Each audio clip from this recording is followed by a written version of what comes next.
The technologies that sound like science fiction aren't waiting for the end of the decade.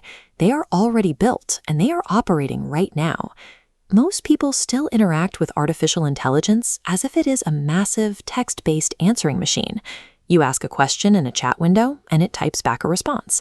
But viewing this technology purely as a chatbot is like looking at the early internet and assuming its only purpose was sending email. Treating these systems as mere search alternatives hides the scale of the immediate shift. We are watching the deployment of tools that automate professional labor and prioritize medical care within a matter of years. The critical leap is AI agents. Instead of passively providing instructions, an agent actively executes tasks on your behalf. You give one command. The system independently searches flights, books your hotel, schedules meetings, and replies to emails, requiring no manual clicks. Major tech firms are racing to build what are essentially digital employees. They don't sleep, they don't get fatigued, and they work 24 hours a day, 7 days a week. Moving from a static software tool to an autonomous digital worker alters the basic math of running a business. A small operation can suddenly wield the logistical power of a large corporation.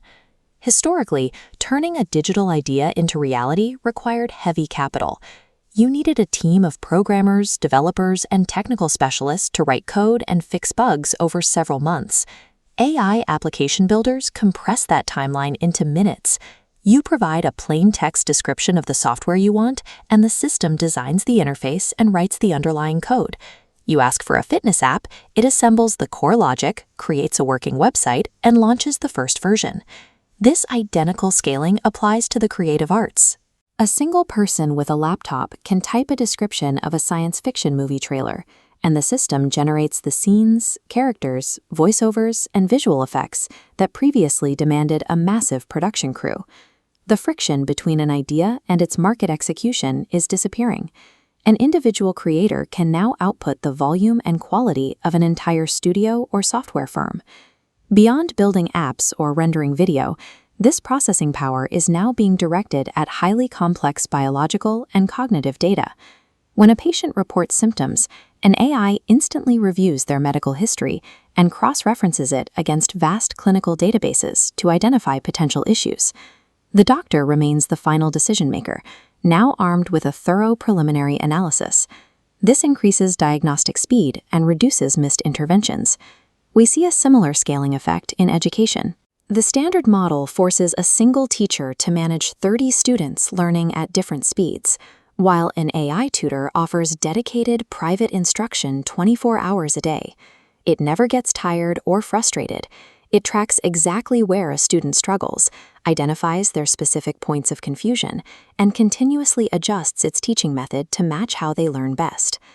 Digitizing expert-level medical diagnostics and personalized tutoring allows high-level expertise to reach any location with a connection, bypassing traditional limits of local staff and infrastructure.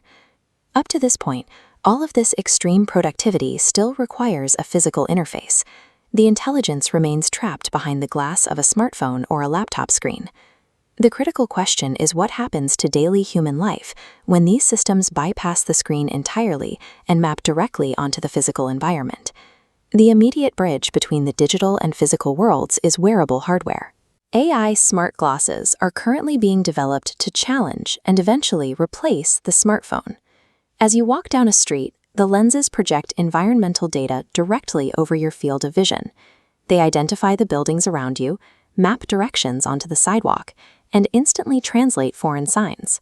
You don't stop walking to pull a device out of your pocket. You don't open an app. The physical friction of requesting data is gone, reducing the act of searching down to the act of simply looking. When you remove the barrier of a physical device, global digital information ceases to be a tool you reach for and instead becomes an invisible, natural extension of human perception. This inevitably scales outward.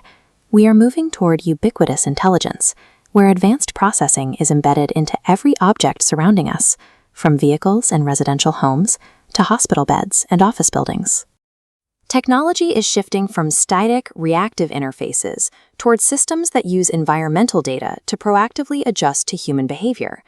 The people who choose to adopt these autonomous systems right now are operating with an enormous force multiplier. They can output more work at a higher quality in a fraction of the time, securing a massive competitive advantage. The transition has already moved from experimental labs to the market, and the cost of waiting to adapt is an immediate loss of competitive ground.